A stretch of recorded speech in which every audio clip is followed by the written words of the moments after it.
घोडा आणि विश्वास या दोन गोष्टी अशा असतात ज्या कधीच बसत नाहीत. आणि आज मी तुम्हाला अशीच एक घटना सांगणार आहे ज्या घटनेवरती तुमचा विश्वास बसणार नाही, अशी अविश्वसनीय घटना आहे. याच्यामध्ये दोन मुली आहेत, त्या मुलींचं एकमेकींवरती प्रेम आहे. आणि आता ही गोष्ट ज्यावेळेस त्या घरच्यांना कळते, गावात कळते, त्यावेळेस मग ही मंडळी त्यांना समजून सांगण्याचा प्रयत्न करतात की असं नसतं. पण तरी पण आता यांचं जे इल्लू इल्लू चाललेलं होतं ते इल्लू इल्लू वाढतच होतं, यांचं प्रेम प्रकरण वाढतच होतं. आणि याच्यामध्ये मग एक मुलगी जी आहे तिनं निर्णय घेतला, म्हटले की मी माझं लिंग परिवर्तन करणार आणि मी मुलगा बनणार. आपल्याकडे एक गाणं आहे बघा, किती सांगू मी सांगू कोणाला, आज आनंदी आनंद झाला. त्या पद्धतीनं मग यांनी लिंग परिवर्तन केलं आणि आनंदीचा आनंद होतो आणि मग सगळीकडे आनंद साजरा होतो. त्या पद्धतीनं मग आता ती मुलगी होती, तिचा मुलगा झाला आणि मग या दोघींनी, मग या मुलीनं त्या मुलाबरोबर ती लग्न केलं. लग्न झालं, संसाराला सुरुवात होते. पण कितीही प्रयत्न केले तरी त्यांना काही मूल होत नाही.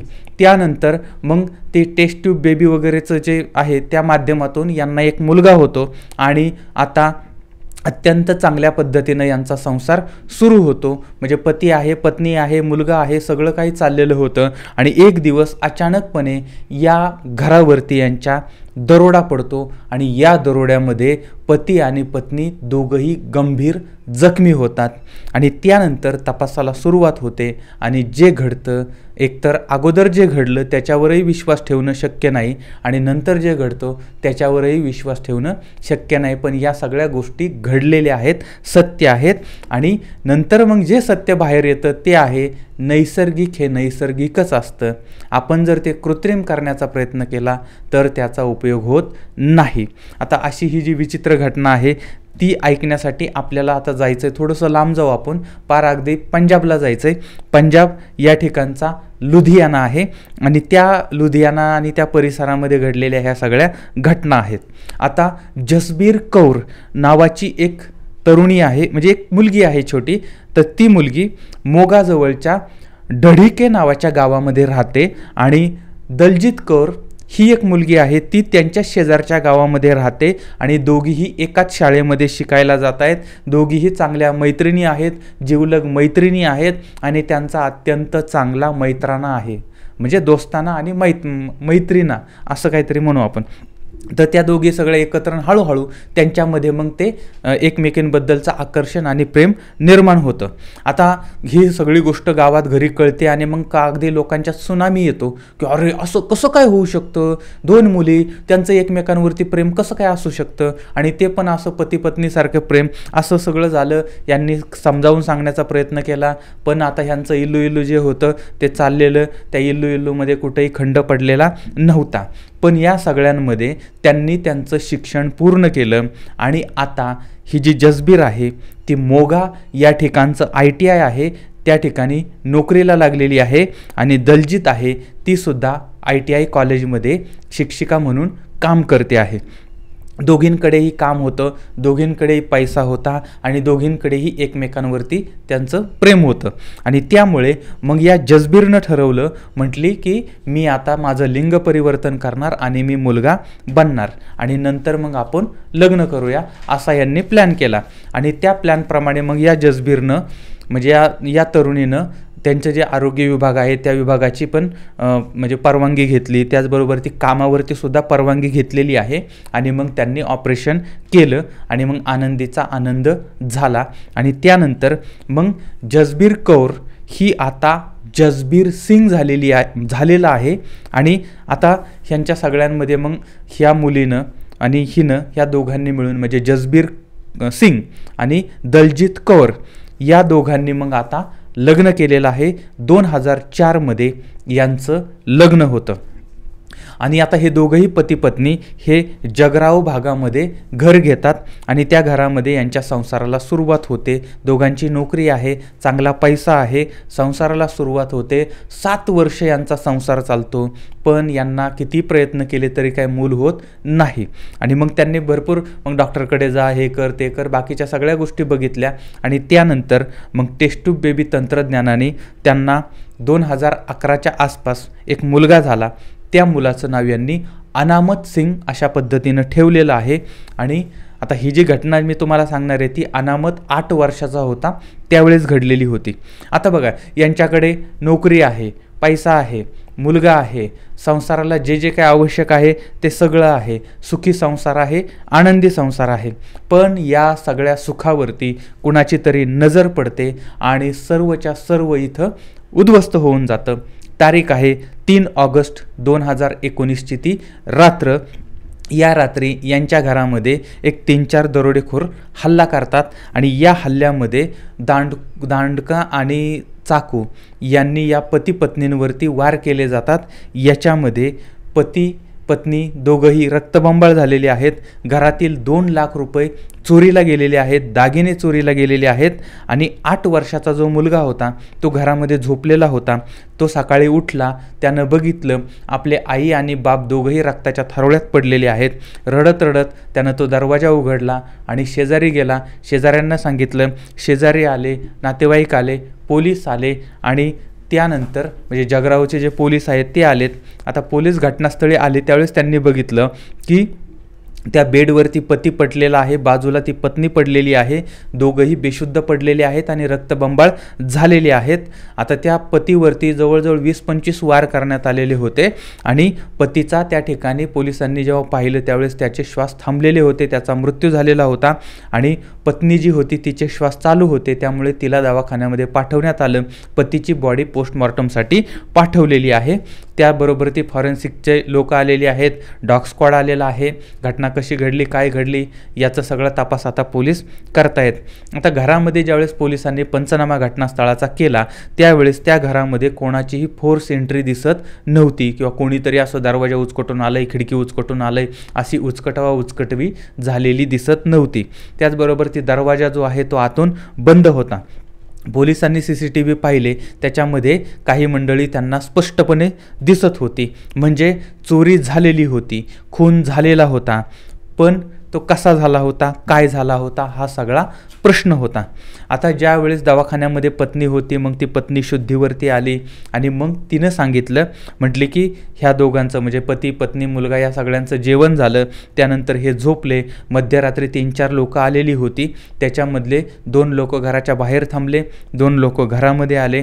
त्यानंतर म्हणजे आता ते कोण होते काय होतं तर चेहऱ्यावरती त्यांनी कपडा गुंडाळलेला होता, मास्क लावलेला, म्हणजे चेहऱ्यावरती तसलं काळं नसतं का तसलं काहीतरी लावलेलं होतं. आणि त्यामुळे ते 2 आत आलेत. त्यांनी मग आमच्या पती पत्नींवरती हल्ला केला आहे आणि याच्यामध्ये त्या पतीनं जास्त विरोध केला तर त्याला मारलं चाकूनं आणि पत्नी जी आहे तिला त्या खुर्चीला बांधलेलं होतं. आणि मग त्या ठिकाणचे 2 लाख रुपये आणि दागिने घेऊन ते पसार झालेले होते. आता पत्नीनं हे सगळं पोलिसांना सांगितलं. आता ही सगळी जी माहिती होती ती अत्यंत बालिश होती, अत्यंत अशी म्हणजे त्या गोष्टीवरती विश्वास ठेवणं शक्य नव्हतं. कारण हे पोलिसांना पण कळत होतं की ही बाई काहीतरी खोटं सांगते, काहीतरी सनाळ्या मारते, शेंड्या लावण्याचं काम करते, पोलिसांना टोपी घालण्याचं काम करते. आता ऑलरेडी पोलिसांच्या डोक्यावरती एवढे टोप्या असतात त्यामुळे त्यांना टोपी घालण्याची भानगडीत कुणी पडू नये. पण आता ही बाई त्या पोलिसांना काही ना काहीतरी सांगत होती, पोलिसांना हे कळलं. आता याच्यामध्ये साध्या गोष्टी होत्या. एक होतं ती म्हणजे यांचा मुलगा हा त्याच ठिकाणी झोपलेला होता. बरं, त्या घरामध्ये जेव्हा मारामारी चालली, हाणामारी चालली, त्याचा खून होत होता, त्याच्यावर म्हणजे चाकूनं वार केला जात होता, त्यावेळेस आरडाओरडा झाला असेल, गोंधळ झाला असेल. या गोंधळामध्येही तो मुलगा उठला कसा नाही, त्या मुलाला हे कळलं कसं नाही, तो मुलगा त्याला काय कुठलंही म्हणजे जर ह्याला कळलं असतं तर अगोदरच त्याने शेजाऱ्या पाजाऱ्यांना बोलवलं असतं किंवा त्या मुलावरती काहीतरी हल्लाबिल्ला झाला असता. पण असलं काही झालेलं नव्हतं. हे कसं काय? त्याचबरोबर ही पत्नी जी आहे ती सांगते की चोरांच्या तोंडावरती कपडा होता. पोलिसांनी ज्यावेळेस CCTV फुटेज बघितले त्यावेळेस त्या चोरांचा चेहरा स्पष्टपणे दिसत होता. ही सांगते चेहऱ्यावरती कपडे होते आणि फुटेजमध्ये मात्र स्पष्ट दिसत होतं. आता हिनं सांगितलं, म्हटले मला खुर्चीला बांधलेलं होतं आणि पोलीस ज्यावेळेस आले त्यावेळेस ही खाली पडलेली होती, जमिनीवरती पडलेली होती. मग हे कसं काय? आता समजा ते मुलांनी सोडवलेलं असेल, मग जर ते मुलांनी सोडवलंय मग ही बेशुद्ध कशी काय पडली? त्यानंतर एक सगळ्यात महत्त्वाची गोष्ट आहे की कारण ती असं पण म्हणते की मी मुलाला उठवलं, मुलाला सांगितलं, मग ती एक तर शुद्धीमध्ये होती आणि पोलीस यायच्या वेळेसच ती बेशुद्ध कशी काय पडली. आणि घरामध्ये जबरदस्तीनं कुणीही घुसलेलं तिथं दिसत नव्हतं आणि तरी चोर घुसलेले होते, तरी चोरी झालेली होती आणि आतून दरवाजा बंद होता. मग आतून दरवाजा बंद कुणी केलेला होता? आणि मुलगा तर सांगतो की मी स्वतः दरवाजा उघडलेला आहे. त्यामुळे पोलिसांना पत्नीचा संशय होताच अगोदर आणि आता खात्री पटली की याच्यामध्ये हिचा काहीतरी हात असेल. त्यामुळे पोलिसांनी तिच्या मोबाईलचे CDR काढले. त्यानंतर ते एका व्यक्तीपर्यंत पोहोचले आणि तिच्या पतीचा अंत्यसंस्कार झाला आणि नंतर पोलिसांनी त्या पत्नीला अटक केली. आता हा सगळा प्रकार नक्की काय घडलेला होता? तर आता या दोघी ज्या होत्या त्यांच्यात आनंद झाला, म्हणजे एक मुलगा झाला, म्हणजे एक मुलगी मुलगा झाली आणि मुलगा तो झाला. त्यानंतर यांचं लग्न झालं. लग्न झाल्यानंतर मग त्यांनी एक मुलगा टेस्ट ट्यूब बेबीने त्यांना तो म्हणजे जन्माला आला. सगळं काही चांगलं चाललेलं होतं. पण लक्षात घ्या की ही मुलगी कितीही पुरुष झाली किंवा किती लिंग परिवर्तन वगैरे केलं, पण जे नैसर्गिक ते नैसर्गिकच, म्हणजे नैसर्गिक पुरुषत्व हे नैसर्गिकच असतं आणि त्यामुळे कृत्रिम आणि याच्यामध्ये फरक पडतो. आणि त्यामुळे या दोघांच्यामध्ये जे संबंध होते ते हळूहळू, अगोदर प्रेम होतं त्याच्यामुळे संबंधाकडे जास्त कॉन्सन्ट्रेशन होत नव्हतं, पण नंतर त्या संबंधांकडे पण जास्त कॉन्सन्ट्रेशन व्हायला लागलं आणि समाधानकारक अशा पद्धतीनं त्या गोष्टी घडत नव्हत्या. आणि मग हिचा जो असंतुष्ट आत्मा आहे तो मोक्षप्राप्तीसाठी भटकायला लागलेला होता, भटकंती करायला लागलेला होता. आणि मग या दलजीतला एक दिवस फेसबुकवरती एक तरुण तडफदार अशा पद्धतीची व्यक्ती सापडली. आता तरुण तडफदार म्हणण्यापेक्षा नुसतं तडफदार, कारण ह्या व्यक्तीची मुलं तरुण आहेत. अशा पद्धतीची एक व्यक्ती ती अमृतसरला राहणारी होती आणि तिचं नाव आहे हरकृष्ण. आता हरकृष्ण नावाचा जो तरुण म्हणजे माणूस आहे तर त्या माणसाची लग्न झालेलं आहे, पत्नी आहे, 2 तरुणी मुलं आहेत त्याची. असा हा अनुभव संपन्न व्यक्ती हिला भेटलाय फेसबुकवरती. यांची ओळख झाली. त्यानंतर मग एकमेकांना मोबाईल देणं घेणं सुरू झालं आणि नंतर मग असंतुष्ट आत्मा या संतुष्ट व्हायला लागला. इथपर्यंतचं हे सगळं प्रकरण पोहोचलेलं होतं. मग कधी हॉटेलला जा, कधी लॉजवरती जा, कधी अन्य ठिकाणी जा, अशा पद्धतीनं यांच्या भेटीगाठी सुरू झालेल्या होत्या. आता या सगळ्यांमध्ये त्या पतीला संशय यायला नको म्हणून या प्रियकरानं तिला म्हणजे या हरकृष्णनं तिला नवीन सिम कार्ड दिलेलं होतं आणि नवीन सिम कार्डवरूनच यांचा एकमेकांशी संपर्क व्हायचा आणि मग हे असंतुष्ट आत्मे एकत्र यायचे आणि मग संतुष्ट अशा पद्धतीनं हे सगळं चाललेलं होतं. आता ह्याचं म्हणजे हरकृष्णाचं अशा पद्धतीनं विवाहितेबरोबर ती संबंध आहेत ही गोष्ट त्या हरकृष्णाच्या पत्नीला माहिती होती, मुलांना माहिती होती, त्यांची प्रेमिका आहे वगैरे हे सगळ्या गोष्टी. पण शेवटी आता जे चाललंय ते चाललंय, कारण ह्या हरकृष्णाला याचा फायदा होता. पहिला फायदा होता तो म्हणजे हा त्या दलजीतकडून पैसे घ्यायचा, म्हणजे तिच्याकडून पैसे मिळायचे आणि दुसऱ्या बाजूला असंतुष्ट आत्म्यांना संतुष्ट केल्याचं पुण्य पण याला प्राप्त व्हायचं. आणि या सगळ्यांमुळे काम आणि दाम या दोनही गोष्टी मिळत होत्या. त्यामुळे सगळं राजेखुशीचा मामला चाललेला होता आणि त्या प्रियकराच्या घरचे पण खुश होते, प्रियकर पण खुश होता आणि ही पण खुश होती. पण दुसऱ्या बाजूला तिचा पती जो होता तो मात्र खुश नव्हता. त्याला पत्नीवरती संशय यायला लागला. ही सतत घराच्या बाहेर जाते, सतत अनेक दिवस म्हणजे अनेक वेळा, आठवड्यातनं 2-2, 3-3 वेळा ती बाहेर जाते, काहीतरी कारण सांगून जाते. त्यामुळे मग या पतीनं तिचा पाठलाग केला. त्याचबरोबर हिचा जो दुसरा मोबाईल होता तो नंबर पण मिळवला आणि या सगळ्यांमध्ये या पतीला कळलं की आपली पत्नी अशा पद्धतीनं वागते आहे. आणि मग पती पत्नीमध्ये भांडणाला वादाला सुरुवात झाली आणि तिनं म्हणजे त्या पतीनं त्या पत्नीला बाहेर पडण्यास मज्जाव करायला सुरुवात केली. आता या पत्नीच्या समोर 2 पर्याय होते. एक होतं म्हणजे तिचा पती, तिचा संसार, तिचं घरदार आणि दुसरा पर्याय होता तिचा प्रियकर, तिचं अफेअर आणि हे असंतुष्ट आत्मे संतुष्ट करणं. आता याच्यापैकी तिनं कोणता पर्याय निवडला असेल? तिनं दुसरा पर्याय निवडला आणि तिनं आपल्या प्रियकराला सांगितलं, म्हटली जर आपल्याला भेटायचं असेल तर तू माझ्या पतीला संपून टाक, तरच आपल्याला भेटता येईल, नाही तर तू मला विसरून जा. आता हा जो प्रियकर आहे त्याला ही सोन्याचं अंड देणारी कोंबडी होती आणि त्यामुळे एक तर काम मिळत होतं, पैसे मिळत होते आणि यामुळे मग तिला सोडणं शक्य नव्हतं. मग या प्रियकरानं चर्चा केली. आता ती कुणाबरोबर केली असेल? यानं स्वतःच्या 20 वर्षाचा मुलगा आहे, त्याचं नाव आहे हरिंदर सिंग. या हरिंदरला सांगितलं असं असं आहे, माझी प्रियसी, तिचा पती, त्याला मारायचं आहे, काय करायचं असं तसं.